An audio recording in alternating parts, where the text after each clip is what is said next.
Vous avez la parole, cher collègue. Merci, Monsieur le Président. Ma question s'adresse à Madame la ministre de l'Enseignement supérieur et de la Recherche. Et une fois n'est pas de coutume dans cet hémicycle, je voudrais parler d'amour. L'amour en général passe par l'amour de la langue, qui n'est ni nationaliste, ni conservateur, mais qui exige des preuves et des épreuves. On ne fait pas n'importe quoi avec la langue. Ces mots de Jacques Derrida sont repris par le ministre de l'Éducation nationale, Pap Ndiaye, dans le rapport au Parlement sur la langue française. Et pourtant, le 10 mai 2023, à l'université Lyon 2, l'énoncé d'un examen de licence en droit était rédigé dans un langage inclusif excessif par son intégrisme. Tous, avec un Z à la place de tous, als pour il ou elle, mais aussi professionnel, appel à et, reconnux, ouverx, aussi incompréhensible. Pourtant, la langue de la République est le français, essentiel à notre lien social. Pour Michelet, même, l'identité de la France, c'est sa langue. D'ailleurs, à l'article 2 de la Constitution, il est écrit « La langue de la République est le français ». Tous les citoyens ont ainsi le droit démocratique garanti par la loi de recevoir une information et de s'exprimer dans leur langue. La loi Toubon affirme le droit au français pour que l'ensemble de la société puisse se comprendre et échanger, et plus loin d'ailleurs, dans l'enseignement et la recherche. C'est la langue de l'enseignement, des examens et concours, ainsi que des thèses et mémoires. Il s'agit de redonner à ce cadre légal toute sa dimension politique et d'agir pour maintenir son efficacité. Ces mots sont dans le rapport au Parlement. La circulaire du 6 mai 2021, adressée au personnel de l'éducation nationale, énonce les mêmes principes pour les actes administratifs et les pratiques d'enseignement.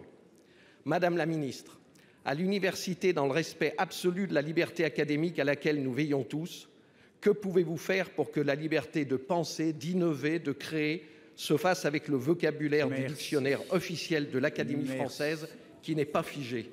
Il s'enrichit chaque année de nouveaux mots inscrits au journal d'université. Allez. La parole est à Madame Sylvie Retailleau, ministre de l'Enseignement supérieur et de la Recherche.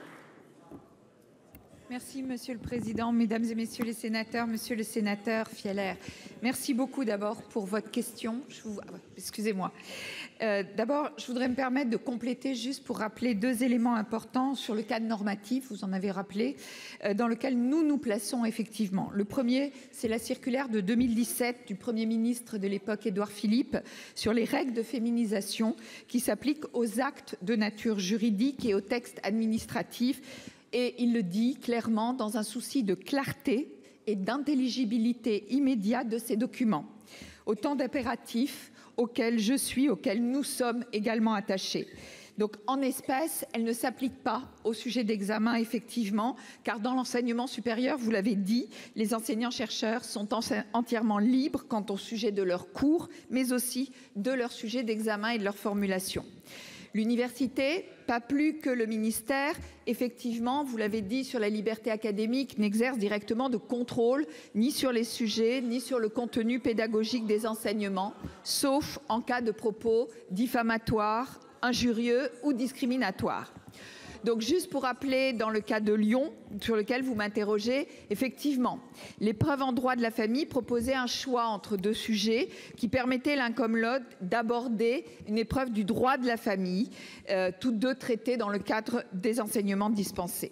Mais si l'un des deux sujets proposés a été rédigé dans une forme d'écriture dite inclusive, et je n'en dirai pas plus que ce que vous avez décrit, l'autre était effectivement parfaitement classique. Cela étant, si votre question est « Encouragez-vous l'usage de l'écriture dite inclusive dans les sujets d'examen ou contrôle ou tout document sous forme utilisant des points médians ou des mots comme vous l'avez prononcé ?» Ma réponse est clairement non.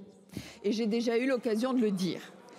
Il se trouve que je suis, comme vous, et je crois beaucoup d'entre nous ici, affichée à notre belle langue. Il se trouve que je suis aussi très attentif aux questions de représentation.